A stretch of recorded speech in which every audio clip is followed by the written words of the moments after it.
Pas akuzave të Partisë Socialiste për burimin e parave për kontratën $6 milion të Partisë Demokratike me kompaninë Continental Strategy LLC për 24 muaj përmes pagesës $250.000 në muaj, ka reaguar Partia Demokratike, e cila thekson se shuma e dakorduar për të paguar $6 milion do bëhet nga një fondacion i krijuar nga shqiptarët e Amerikës me emrin Make Albania Great Again. 3 muajt e parë, $750.000 të kontratës $6 milion janë paguar tashmë.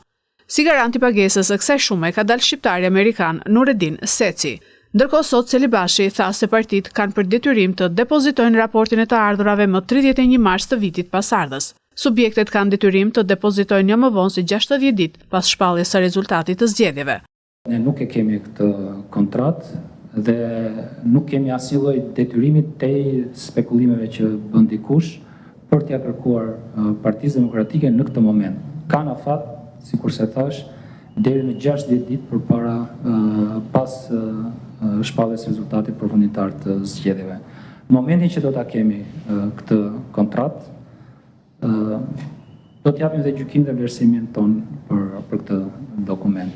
Për momentin nuk kemi se çfarë themi më shumë se kaq. Prokuroria e posaçme ka nisur verifikimet lidhur me kontratën prej $6 milion që Partia Demokratike ka lidhur me kompaninë amerikane Continental Strategy.